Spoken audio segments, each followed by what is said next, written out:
Welcome to the Food Professor Podcast, Season 4, Episode 6. I'm Michael LeBlanc. And I'm the Food Professor, Sylvain Charlebois. Our very special guest on this episode, recorded live in person at Seaway 2023 a bit earlier in the year, is the one and only BK Sethi, an innovator who I don't think it is an exaggeration to say changed Canadian food stores forever. Sylvain, you knew of BK. He's a legend in the industry. Legend. Yeah, absolutely. So it was great to meet him. Now, you had to jump out for a bit, so the interview is just between me and BK. But we were both talking off mic. We said it was a great interview, and it's great to give BK some profile. Not that he lacks it in the industry, but others might not know of it. So it's great. But did you know he came back to the booth when I came back and gave me his book? Yeah. Like he actually deliberately took some time to come back to the booth and visit me and give me his book. So I'm very, very fortunate. I was very pleased. Anyways, I'm happy that he actually had some time for you, and he's got a great story for sure. Yeah, his book is, I have it in my hand right here, actually, Meet BK in the ethnic food aisle. So it's a very personal story, but it's super interesting, actually. So I'll put a link to that. Let's put it this way. Because of BK, the Canadian palate is way more culturally diverse. Yep, exactly. So we'll get to that a little bit later. Now, reminder to everybody, we'll be together at the Coffee Association in Canada's annual conference coming up real soon, actually. November 9th. That's right. Golden Mail Building. Yeah, beautiful venue. You'll be on the stage. We'll do a little pop-up, be chitting and chatting. And new news, I'll be on the stage a couple of weeks afterwards at the Canadian Grocers Grocery Connects event, November 20th. I'm moderating their flagship panel of grocery leaders, including the CEOs and presidents of Walmart Canada. And where's that? That is in Toronto as well. Okay. A one-day event on Monday the 20th. So it'll be Walmart Canada, Longo's, and Save On Foods, the one and only Daryl Jones, who's been on the on the podcast before. So it'd be a super interesting panel because you've got someone new to the country, you've got someone new to the role, Walmart Canada, new to the country, new to the role in Longo's, and then the wily veteran on the West Coast, Daryl Jones. So that's going to be interesting. Absolutely, yeah. So stay tuned for that. I'll put a link into that. All right, let's tap into the news. Let's start with some research coming out of the lab. Very apropos. I had a nice piece of salmon last night. You did? Oh, right. Smoked was it wild or farmed? Did you care? Well, that's a good point because reading through the survey, it looks like about some people care a lot, but on average, people are kind of don't. It's under 50%. It's not half. Yep, absolutely. Most would prefer fresh. I guess it's funny. It's a good, interesting question because, I buy these pieces of salmon, and if I have my choice, I will pick organic wild salmon. Now, that's not always available. So I've got this only, if I got a choice in front of me, I'll pick wild organic salmon first, then organic salmon farmed, and then farmed organic salmon or farmed salmon next, right? Because but they're all delicious. I look more for the cuts, but it looks like Canadians thought that. It looks like Canadians on the West Coast are the biggest consumers of fish, but very few. What I found surprising, I guess it's not entirely surprising, is the very small percentage of Canadians that have fish on a regular basis. But and you did this survey in partnership, right? Stephanie Colombo and yourself and Angus Reid. So you got some partners. Talk to us a little bit Stephanie about... Stephanie Colombo is a former guest of ours, if you remember, in the spring. She has a brilliant mind. She understands the seafood industry better than most people I know. And so... That was the episode we were talking about with folks on the West Coast about farmed salmon and the government kind of sticking their fingers in. Exactly, which pushed us to do this study. And we call it the Blue Economy Study. And for people who don't know, the Blue Economy is considered the food you get from the ocean, basically, all food.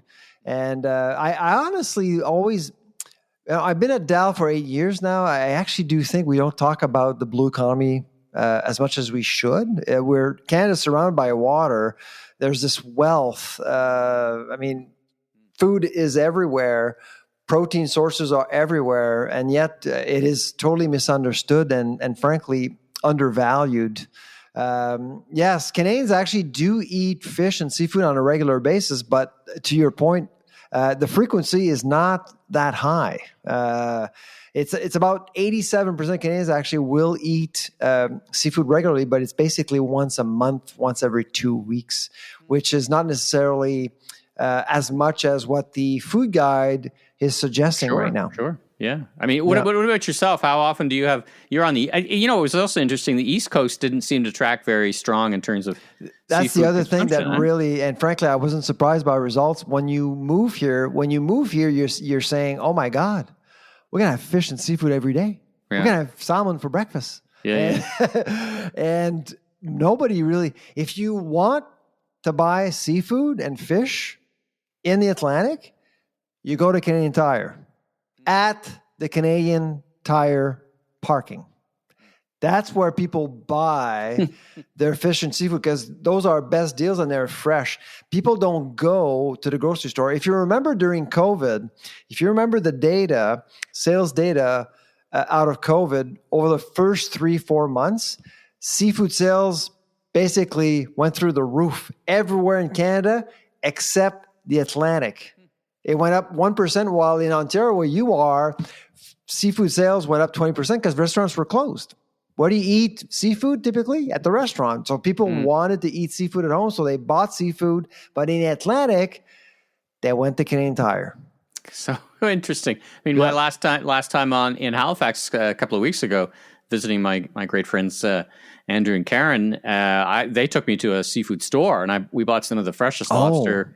I don't even think it was in season in that particular part of the world, but oh my God, we just loaded up scallops, and I don't know, if I lived there, I think I'd be consuming a lot of seafood. But no, the shocker for me is that millennials and the younger generations actually tend to like frozen. That interesting. That to me was a bit of a surprise, because I guess they're obviously pressured by food inflation, and so people want to eat seafood. We actually eat seafood once a week in our family, but I think we're above the average. But millennials, so this is a message for people out there in the food industry. If you're actually in the seafood and fish, I mean, the numbers that we came up with could encourage you to reinvest in the frozen aisle, because I suspect that the market will age well for you. So I don't know what to make of this. The grocers have been called back to the principal's office.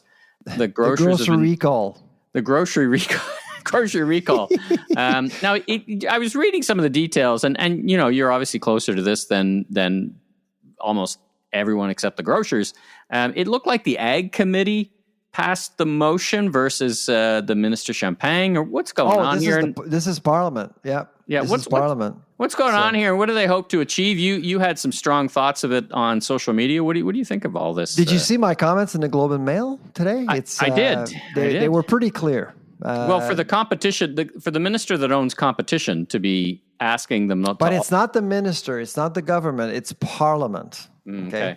But now you have both the government and the Parliament going after grocers. Now, grocers will be going to Ottawa for the third time in the same year. The first time was Parliament on March 8th. Yeah. The second time was on September 18th with the minister, and I was there. Mm-hmm. This time, again, it's with Parliament. So they're going back because they want answers. They want to know how these people will stabilize food prices for Canadians. And that's when I kind of lost it. What can you consider as political bullying?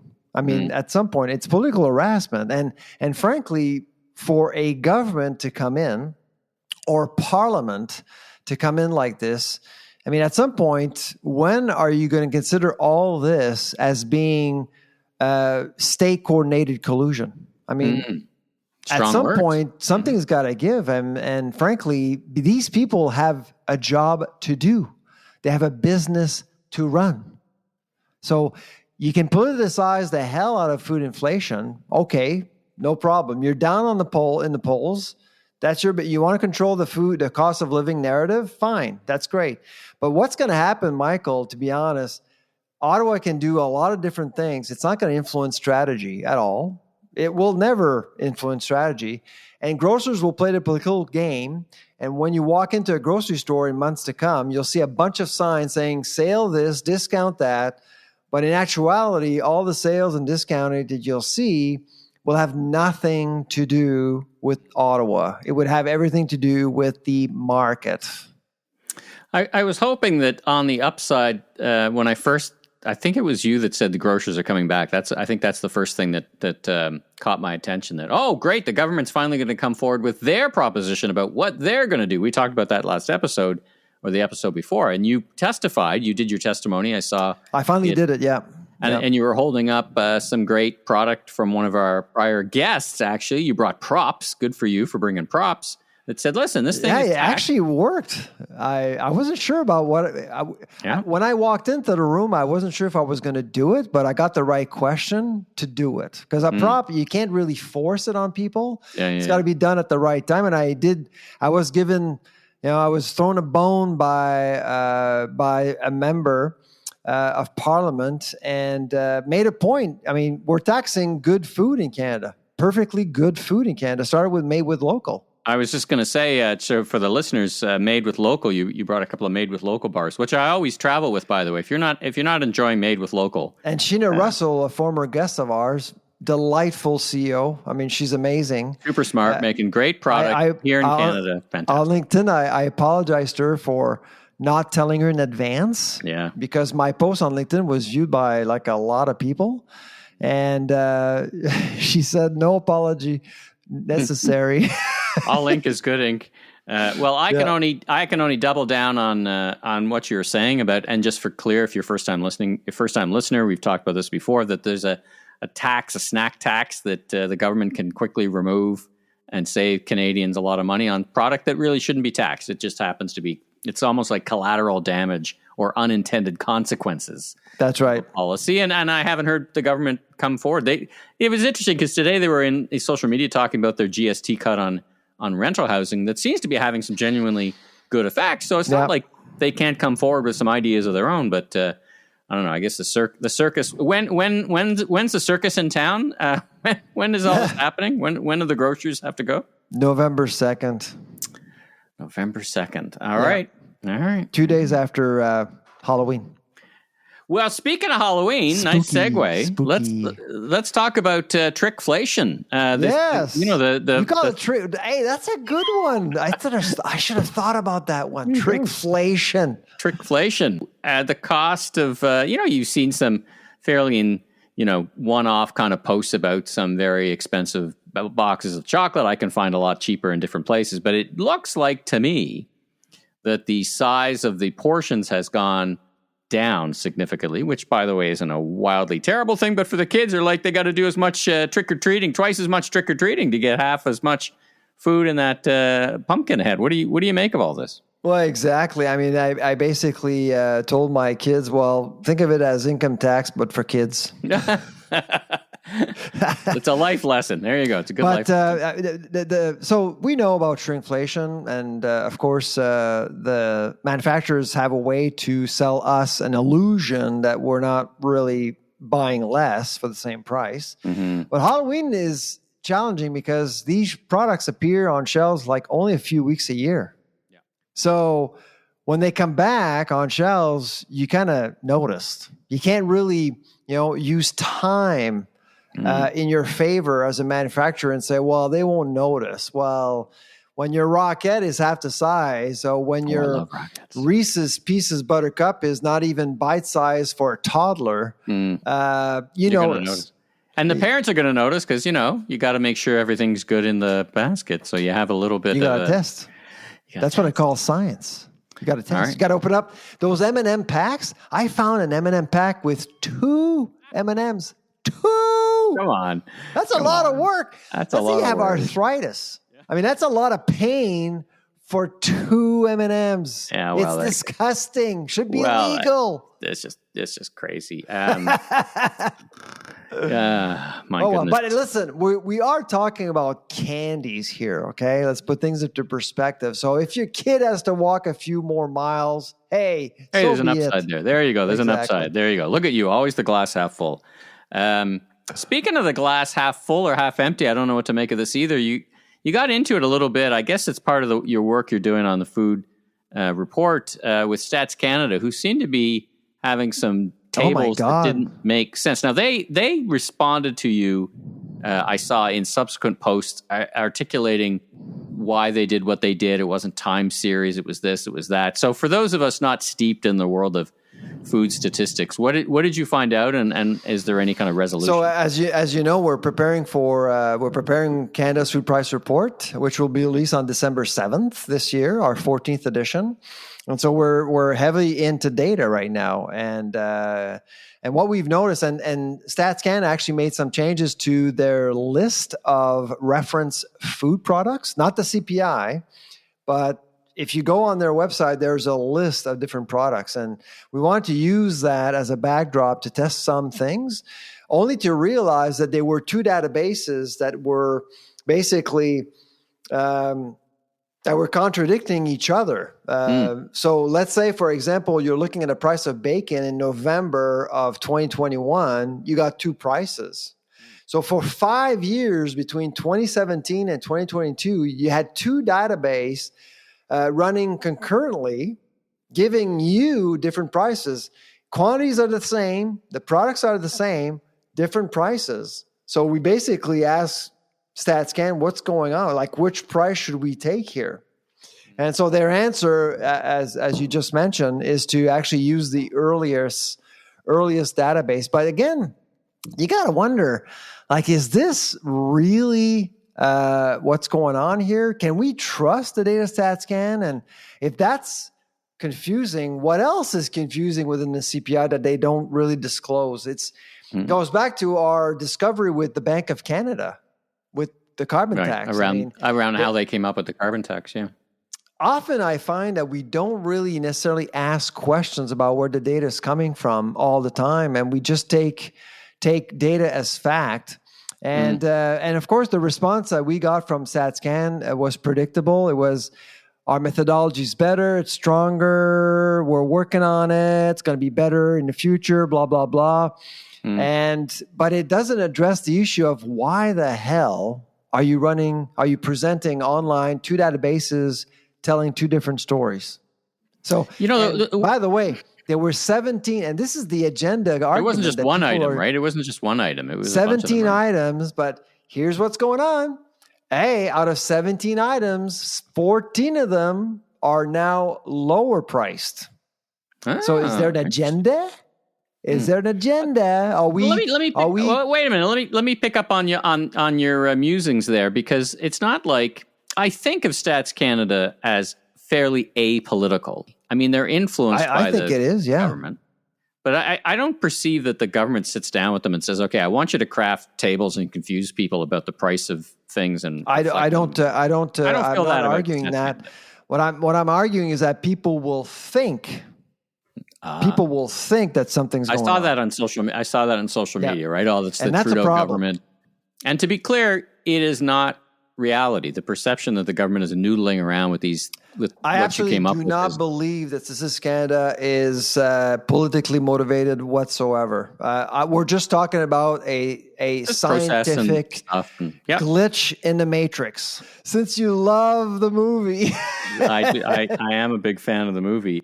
Last thing before we get to our interview, great interview with BK, let's talk about St. Lawrence Seaway. So it seems, we often talk about, many times actually with guests and ourselves, how important the rails are, both here and in the U.S., but we haven't talked as much about how this very important St. Lawrence Seaway is in the movement of goods. So 2 questions. First of all, tell us how important it is, because, many of us are like, I had no idea. And then give us a sense of what's going on with the issue. Yeah, the strike is really a problem, I think, for the economy, but most importantly for the agri-food economy this time of year. I mean, 40% of the business that goes through the St. Lawrence Seaway has something to do with the agri-food sector. So you got to think about Quebec, you got to think about Ontario, and frankly, those two economies have been supported by the Seaway. The Seaway offers an incredibly cheap way to move product. It is the cheapest way to move product. It opened up in 1959, and it allowed many companies to prosper as a result. And on top of that, the Seaway has aged well. It is the most ecological way to move products as well. Throw things on trucks, your carbon footprint goes way up. Sure. I mean, so there's that. And it's only 380 employees making things happen. And so in money, if you want to think about money, it's over $100 billion worth of goods. And for agri-food, it's about 40 billion. So it's a lot of money that is being halted right now. And of course, when you think about the St. Lawrence Seaway, you have to think about Canada's reputation, which will be, again, tarnished by another labor dispute. And of course, the quality of grains. When you have grains sitting on cargo ships for an extended period of time, it will impact the quality of grains, and buyers could actually reject grains or pay less for Canadian grains as a result of these disruptions. So I can't say it enough. I actually think that workers have the right to strike. They have the right to be voiced. There are two other strikes right now going on. Well, actually, there was one that just ended this week, Sobeys in Toronto, where you are, in Vaughan. And the second one, the Rogers Sugar Plant in Vancouver. These people have the right to strike, and they should have the right to strike. But as far as the food supply chain is concerned, you're putting thousands and thousands of businesses at risk. Your farmers are taking as hostages, really, as a result of this situation. If you remember the BC port strike last summer, I think BC's got it right. Workers have the right to strike, but they do exempt grains. So grains have to move. But anywhere else in the country, that's not the case. And I think that policy should be nationalized. That's interesting. I mean, I agree with you 100%. I mean, listen, there's 300 and some people who actually work on this job, but it's holding up billions of dollars, and they haven't had a contract since April. Just pay them. It's a jewel of a feature that we have. Logistically, I mean, Canada is blessed with the St. Lawrence Seaway, and a lot of people see it every day, and we forget about it. Well, let's jump from that into our amazing interview, or my amazing interview with BK Sethi, and learn all about his vision of how the ethnic food aisle just really came to be in grocery stores across this country. So let's have a listen to that.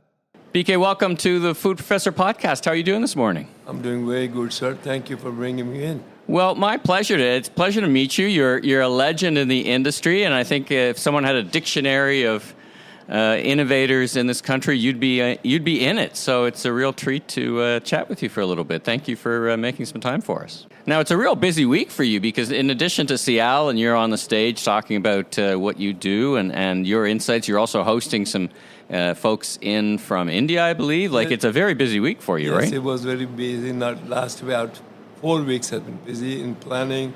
The Minister of Commerce from India, and this is the first time that India has participated in such a big way with over 100 exhibitors. And that was a lot of planning. And because the time they gave me was about 4 weeks. 4 weeks? Yeah, because of the visa restrictions. But finally, we got everything together. Right. Yeah, India, I mean, looking around me, and I'll take some pictures. Actually, I'll take a picture of you while we're talking. But India's got a big presence here, much bigger than I saw in Montreal last year, we right? saw ever.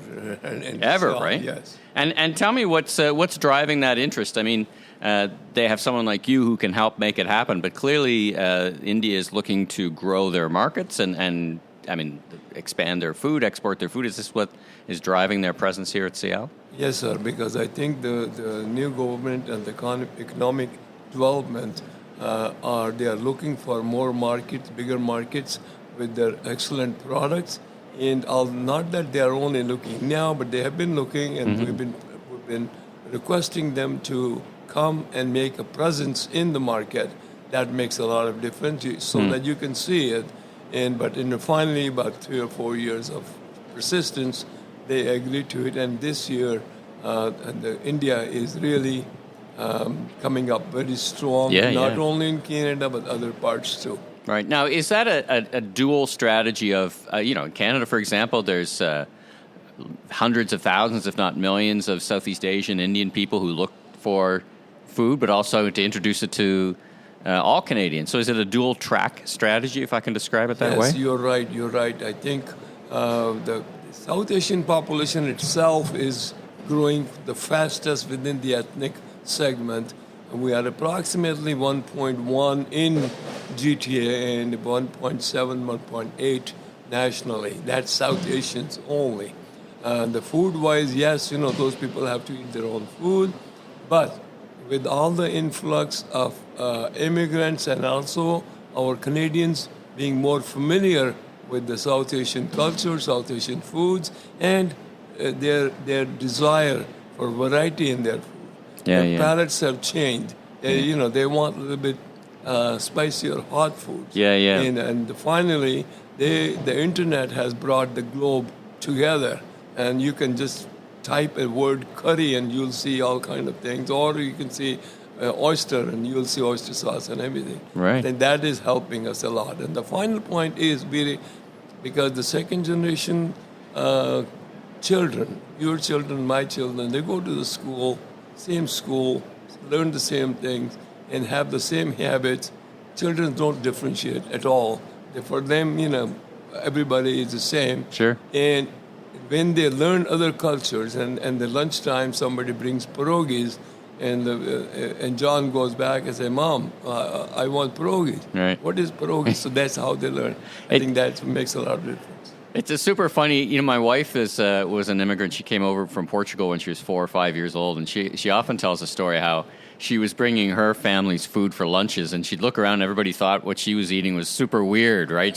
Everybody had bologna sandwiches and mustard, and she had, Portuguese stuff, and everybody thought it was super weird. Now it's like the norm, right? So I wanted to spend a minute reflecting on your career, because you were establishing kind of the ethnic food category and bringing them in decades ago. You must have seen tremendous change. I mean, in the grocery aisles, there used to be an ethnic food aisle, when ethnic food was like pasta and Italian olive oil. Now it's like the whole grocery store. We've really transcended, I think, putting it in a single aisle. Talk about how you've seen the change over the course of your career. You're right. When I started in 82, 20 years before 1960s and 1970s, our immigration was coming from the Europe mostly. All were Europe. They were very easy to assimilate. Besides the language problem, the color was and they're used to the culture.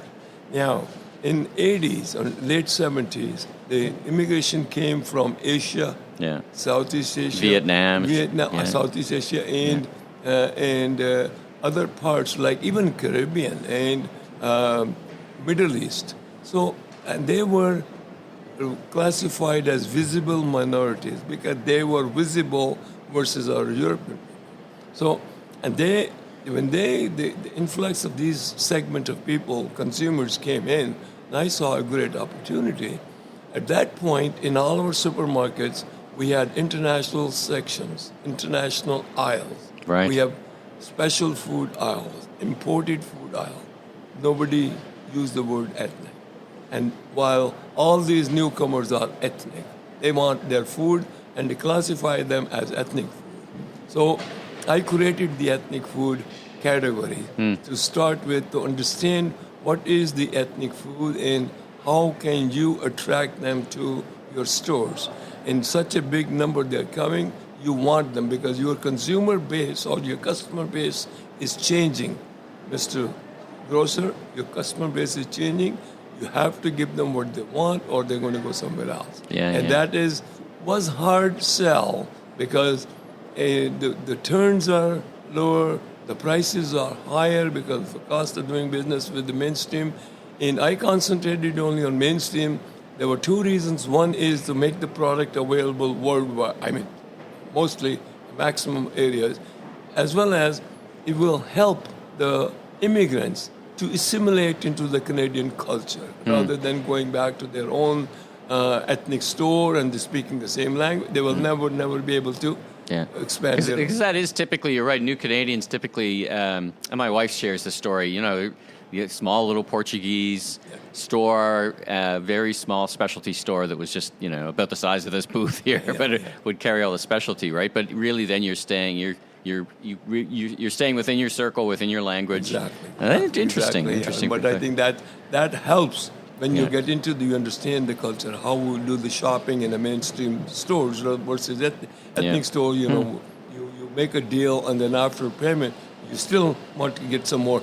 And, you know, a little bit more, a little bit. But in supermarket, if you show 2 cents, I'm sorry, too bad. Right. That's what they learn. Right. I hadn't thought of it that way. Let's transition the conversation from importing, which you did and you're a specialist at, to actually the domestic manufacturing of what we would call ethnic foods. You were sharing off mic yesterday. We were talking about the city of Brampton. And we were talking about the number of manufacturers and processors or importers. Such a powerhouse. Share that with the listeners. Well, the first generation wanted their own brand of products, authentic taste. As the time grew and they were coming into the second generation, the kids are grown up, they still want their taste because they grew up with, but they want also the Canadian flavors. So, and that's where fusion started. And with the third generation now into the ethnics, like the people who came in 1980, they were, let's say, about 40 with 2 kids. Now they are 70, 75, you know, and the kids are grown up, and even some of them have their own kids, means third generation. Yeah. And they are more Canadianized, but still have their ethnic cultures, ethnic taste of the product. Yeah. So, in other words, that if you understand that the second generation is my target consumer, you make the product similar to that. Like samosas are not imported; they're made here. Right. But they do taste exactly the same what back home. Yeah. Okay, so these are the fusion things we saw that. Brampton being the home to approximately about 60% of the population is South Asian or immigrants or ethnic immigrants. But on the other hand, I will look at the food industry, processing industry, food manufacturer, food distributors, and I think Brampton is number 1 in Canada. Wow. And it could be because of location, because of the base power, the consumer base. Sure, and the closest also, to the biggest market in the country. Right. But those food companies are not only ethnic ones, like Nestle is in Brampton. Sure. I think the city is attracting those people. Yeah, which makes for a great base. Now, you just handed me, thank you very much, an autographed copy. You've written a book, Meet BK, and I was flipping through this book. What inspired you to write a book to tell you? I mean, I was flipping through it. I haven't read it all, but what a great story coming to, coming to Canada yourself and starting a successful business. What prompted you to write your book? I've been in this CPG for the first 8 years when I came, and then I started my own business. And ever since I did this in 1995, approximately about 13 years into my business, I started writing, and the media caught up. And I was in every newspaper, every magazine, every TV ethnic sections and everything. And it got me an exposure, and the biggest exposure came in when Walmart entered in 95. But for the first 4 years, they didn't do anything. They only kept the Woolco and Wool, and they wanted to learn the business. That was the right strategy. But when they started doing that, they called me and they said, listen, you are the one. That's it. One person. You do everything you want, and we will support you. For 7 years, I was the exclusive distributor, marketer for them, and we opened, I don't know, maybe 35, 40 super centers right across the country, and I was in almost every one of them in setting up. Yeah. So when I got so much exposure, the people thought that, what did you use when they hear that I was a refugee from childhood from divided India, and then I learned this. I did my MBA in Michigan, worked in the United States. They said, it would be interesting, and why don't you write something? And I said, okay, well, I'm not a writer, but I can jot down everything. Sure. And I did, in about 12 months, 15 months, I put down everything, and some people help me. My grandchildren help me correct my spellings and stuff, but that's okay. Yeah. But thoughts are there, and I'm very glad to share because it might inspire at least one person. That's good. And, I outline in it what kind of hurdles I face and how did I come up with. And there are a lot of things people can read and understand what are the things not to do. There are, like you can see what to do, but you have to find out these are the area you don't go that way. Right. So be careful. And for all the entrepreneurs, whether in food or CPG, that might be helpful.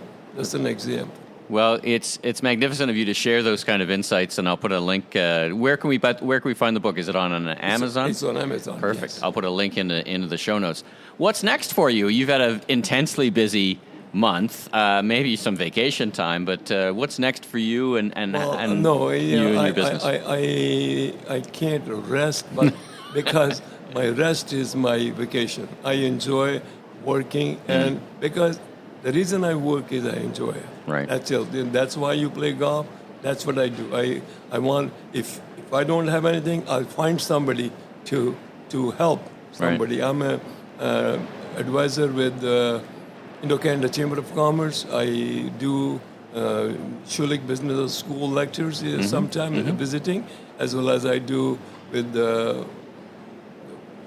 Omni TV, multicultural programming. For about 7 years, I'm on their advisory board in programs. So I like to help. Even if here, a lot of people come in saying, how come, we had it, product in blah, blah, we paid it, they delisted it. What should I do? Well, then I guide them. This is what you did wrong, but this is how you fix it. And it's an immense pleasure to help somebody to come up. Fantastic. And well, for the future, yes, I spend my time. I don't distribute anymore. I don't import anymore because that is a very, very complex part. And I do consulting. Sial is one of my clients. Consulate of India is my clients. Costa Rica. Other consulates, they understand because we've been into the trade shows together. And when they come for help, anybody coming to Canada from abroad or Asia or South, they are ethnic. The food is considered as ethnic. And they have to understand the market, dynamics of the market, and also the distribution channel. I was going to say who's who in the distribution channel. You need a distribution. cold chain distributor or whatever. Yeah. All those things. And right? then also the cost of doing business. You could be very big back home, but you're nothing here. Right. And then it is not the same culture here. Everything has to be, you got to work out the pricing properly, you got to work out promotions, otherwise you'll be losing money. Right. So I think these are the things I do and teach, and I did some seminar day before yesterday on the same thing, ethnic opportunities. I always discuss what are the challenges. See, now I'm writing that in the next month. I think the grocery magazine is coming up. Is what is next for ethnic millennials? Okay, so now we have to consider that the newcomers, we're getting about 500,000 approximately a year. Yeah, it's and huge. 40% of them considered to be from India. So that is a big number. Yeah. And there are 250,000 South Asian students who come in there. So this is a big thing. The difference is the newcomers now are not like newcomers of 80. These are the people, newcomers of 80 came here for a new life for them, for their children. Yeah. And they worked hard. Now the newcomers are well educated, they are health conscious, and they have money. They come in here, they don't have to worry about filling out like we did, fill out every place, McDonald's, everywhere, fill out application, somebody will call me. Yeah. Here they don't. They pick where they want to work, they pick where they want to live, because they know, they have confidence, and they're rich, and they bring some money. Right. So that is the difference, and that's where we have to understand they are ethnic, but they will read the label. They will understand the nutrition value. We didn't when we came in. Right. All we considered was price. Right. Even if it's a dented can, so what? Give me a deal, I'll take it. Yeah, so yeah, I think yeah. there was the Interesting. difference. That's super interesting. Listen, you're a busy man. Thanks for spending a few minutes with the Food Professor podcast, and you've got a busy rest of your day. It was really great to talk to you, get to know you a little bit. I'll put a link into the show notes, and thanks again for joining us on the podcast. Thank you, Michael. Thank you very, very much for having me. Great. Thank you, and have a good day, too. All right, well, we're back. Let's talk about restaurants. So Restaurants Canada issued their report this week, and some pretty dire numbers, actually. I was looking at the report, and it basically said that, let me just bring it up here, over half of restaurants are on the brink. So in 2019, 7%, so pre-COVID, 7% of restaurants were operating at a business loss, 5% were operating at a just break-even point, so for a total of about, what's that, 12% or something. And now, 33% of restaurants are operating a loss, 18% are just breaking even, so like over half of restaurants are not making money or on the brink or whatever. I don't know much about as much as these folks, but it doesn't seem like it's a good business to be in right now. The food service industry is a tough business. It's even tougher for certain, not for all, but for certain segments of the industry. It's been way more difficult. And it feels like it's bifurcating to me. I think, the great restaurants, higher end restaurants do, they've got their market. And it kind of ebbs and flows based on the upper end of the economy, which for a segment of the population are doing fine, by the way. Yeah. And then at the opposite end, the fast food, but they've got a lot of headwinds, right? A lot of people are not going into work on a daily basis. Yeah. So if you had a restaurant or location that was relying on office workers, I think it's tough to make that a go of that on 3 days a week. And I'm not sure that's going to change that, the way we work, right? No, absolutely. So, I am concerned about the restaurant industry for sure. As we're trying to figure out the work from home issue and other. There's lots of baggage in the industry affecting profitability, of course. Sure. And so, cost of food and all that stuff. Yeah, the cost of food and HR and everything people else. Who made a lot of. I continue to meet people, and you and I talked about this during the COVID era, where we said, listen, people are either going to say, "Oh my God, I hate making food. I'm going to eat out more because I'm sick of it," or I'm getting pretty good at this. And by the way, I expect more because if I can do this, I expect more when I go out. Yeah. So I think expectations have changed. Absolutely. I think there's a lot of moving parts. So we wish everyone in that industry nothing but the best, of course. So maybe we'll get someone on from Restaurants Canada to kind of delve a little deeper into what it all means. Absolutely. And over the years, we've actually had a few people from RC, and hopefully we'll have someone on soon. Yeah. Now you mentioned the food banks report. Now top line, I saw it quickly, which looked like a 33% increase, if I got that numbers right. 32.1. Yeah, they do a survey in March. And so they take the summer to prepare the report. So they go from March to March. And so if they compared March numbers 2023 with March numbers 2022. And so the number of visits are up. The number of visits is up 32.1%. Wow. It's a lot of people. It's a lot of people. Almost 2 million people visited a food bank in March 2023. Can you imagine? In this country, it's hard to imagine, but it is the case. I mean, and the two alarming facts are a third of them are children, and a growing number of people who do visit food banks have 1 or 2 jobs. Well, for food banks, the dream was full employment, right? Because full employment means people are taken care of. The economy will take care of everyone, but not anymore. You can't assume that anymore. So that percentage is actually quite high. Last couple of quick things. There's a Canadian company that finds itself in a pickle. Making light of a difficult situation there, I am. White's Foods, Canadian company bankrupt. I love their Stubbs garlic kosher pickles with a nice grilled cheese sandwich, so I hope things work out for them. But Canadian company, and I guess... Potter's, which is a competitor in Quebec, bought one of the plants in Saint-Judy.